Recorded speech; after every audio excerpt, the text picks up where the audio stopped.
अवधूत चिंतन श्री गुरुदेव दत्त श्री स्वामी समर्थ। तुम्हा सगळ्यांचं स्वामी श्रद्धा वृक्षावर खूप खूप मनापासून स्वागत। तर आज आहे धुलीवंदन, त्याचप्रमाणे आज करी दिन आहे, त्याचबरोबर ग्रहण सुद्धा आहे। आणि ग्रहण म्हटलं तर आपल्याला परमपूज्य गुरुमाऊलींनी सांगितलं आहे की जसं बघा भांड्यांना गंज चढतो आणि जेव्हा आपण ती भांडे घासतो तेव्हा त्याला एक चकाकी मिळते, त्याचप्रमाणे आणि शस्त्रांचं पण आहे। शस्त्र जेव्हा बोथट होतात तेव्हा त्याला आपण धार लावतो आणि तेव्हा त्याला पुन्हा धार येते। त्याचप्रमाणे आपल्या स्तोत्र मंत्रांसुद्धा आहे। परमपूज्य गुरुमाऊली म्हणतात की आपले स्तोत्र मंत्र सुद्धा त्याचप्रमाणे आहेत। जेव्हा ग्रहण असतं तर हा ग्रहणाचा जो काही काळ आहे, हा ग्रहणाचा जो काही दिवस आहे, या दिवसामध्ये जेवढं आपण स्तोत्र मंत्र जप करू, जेवढी आपण सेवा करू ना, तेवढी आपल्या सेवेला उजाळणी मिळत असते। बघा, लक्षात घ्या, यावरून तुम्हाला समजलं असेल की ग्रहण काळामध्ये सेवा किती महत्त्वाची आहे। जेव्हा ग्रहण काळामध्ये आपण जेवढा जप करतो, नामस्मरण करतो, एखादी सेवा करतो, तेव्हा त्या सेवेचं फळ आपल्याला खूप पटीने जास्त मिळतं। इतकंच नाही तर ग्रहण काळामध्ये काही मंत्रसुद्धा सिद्ध केले जातात।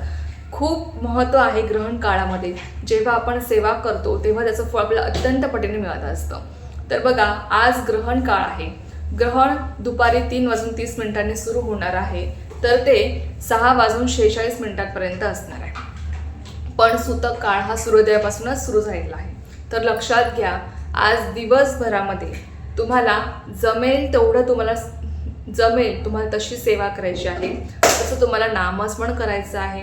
बघा, आपण जरी देवांना किंवा देवांच्या मूर्तीला, फोटोला हात लावू शकत नसलो तरी सुद्धा आपण नामस्मरण करू शकतो। तारक मंत्र आपण पठण करू शकतो। ज्यांना शक्य आहे त्यांनी श्री स्वामीच्या ग्रंथास तुम्ही पठण करू शकता, किंवा तुम्ही एका ठिकाणी बसल्या तुम्हाला जी सेवा आवडते, विष्णू सहस्रनाम स्तोत्र। बघा, आज पौर्णिमा सुद्धा आहे। पौर्णिमेला सगळ्यात महत्त्व आहे ते म्हणजे लक्ष्मी प्राप्तीसाठी आपण ज्या काही सेवा करतो। बघा, पौर्णिमा ही भगवान विष्णूंना आणि माता लक्ष्मीला समर्पित आहे, त्यामुळे हा दिवस अत्यंत महत्त्वाचा आहे सेवेसाठी। आपल्याला सगळ्यांना वाटतं की माता लक्ष्मीने आपल्या घरामध्ये अखंड वास करावा, आणि त्यासाठी आजचा हा दिवस अत्यंत महत्त्वाचा आहे, कारण की तुम्हाला या सेवेचं फळ अत्यंत पटीने मिळणार आहे। लक्षात घ्या, एक आपल्या सेवेची उजाळणी सोडणार आहे असं आपण म्हणू शकतो। तर तुम्हाला आज दिवसभरामध्ये तुम्ही लक्ष्मी प्राप्तीच्या सेवा करू शकता। कुबेर मंत्र, लक्ष्मी गायत्री मंत्र, विष्णू गायत्री मंत्र। विष्णू गायत्री मंत्र कोणता आहे? ओम नारायणाय विद्महे वासुदेवाय धीमहि तन्नो विष्णु प्रचोदयात्। लक्ष्मी गायत्री मंत्र, ओम महालक्ष्मीचे विद्महे विष्णुपत्नीचे धीमहि तन्नो लक्ष्मी प्रचोदयात्। कुबेर मंत्र, ओम वैष्णवाय स्वाहा, ओम श्रीम ओम ह्रीं श्रीं ह्रीं क्लीं श्रीं वित्तेश्वराय नमः। त्याचप्रमाणे विष्णू सहस्रनाम स्तोत्र, तुम्ही हे स्तोत्र सुद्धा पठण करू शकता। भगवान विष्णूची सगळ्यात प्रभावी सेवा आहे विष्णू सहस्रनाम स्तोत्र। ज्यांना विष्णू सहस्रनाम स्तोत्र म्हणणं शक्य नाही त्यांनी एकच श्लोकी विष्णू सहस्रनाम जमेल तेवढ्या वेळेस जप करा। नमोस्तव अनंताय सहस्रमूर्तये सहस्रपादाक्षि शिरोरुबाहवे सहस्रनामने पुरुषाय शश्वते सहस्र कोटी युगधरणे नमः। हे आहे एक श्लोकी विष्णू सहस्रनाम। तुम्ही या मंत्रात सुद्धा जमेल तेवढ्या वेळेस जप करा।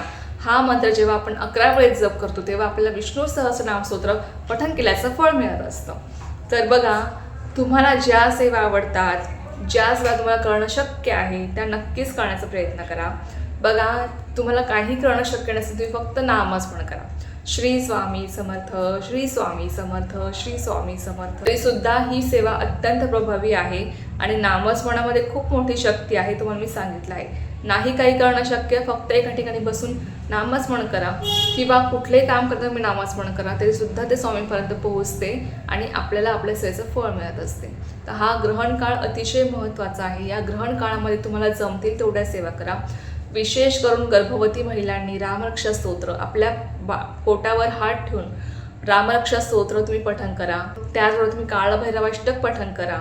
यामुळे आपल्या बाळाचं रक्षण होतं, आपलं सुद्धा रक्षण होतं। आणि इतर महिलांनी सुद्धा तुम्ही रामरक्षा स्तोत्र पठण करू शकता, काळभैरवाष्टक तुम्ही पठण करू शकता, जेणेकरून आपल्या घरावर कुठलेही संकट येत नाही, आपल्या घरातल्या व्यक्तींचं किंवा आपलं सौ बाजूने रक्षण होत असतं। तर ही सुद्धा सेवा तेवढीच महत्त्वाची आहे आणि प्रभावी आहे। तर ज्या सेवा तुम्हाला करणं शक्य आहे त्या सेवा तुम्ही करण्याचा प्रयत्न करा.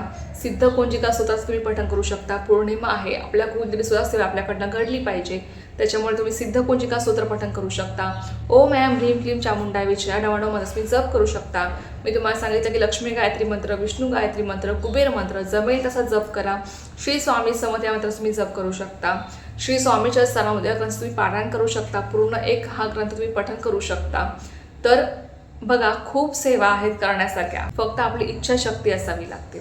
आणि आपली इच्छाशक्ती असेल तर आपले महाराज आपल्याकडनं त्या सगळ्या सेवा करून घेत असतात. आपली जर इच्छाशक्ती असेल, आपला विश्वास असेल, आपली श्रद्धा असेल तर चला, एक अत्यंत छोटीशी पण तितकीच महत्त्वाची माहिती होती जी मग तुझ्यासोबत शेअर करायची होती. झालेली सेवा मी स्वयंमाशाने रुजू करते आणि आजचा व्हिडिओ तेच थांबवते. तुम्हाला जी माहिती आवडली असेल तर व्हिडिओला लाईक, शेअर, सबस्क्राईब करायला विसरू नका. पुन्हा भेटूया अशाच एका व्हिडिओसोबत किंवा विषयासोबत. तोपर्यंत सर्वांना श्री स्वामी समर्थ. जय जय स्वामी समर्थ.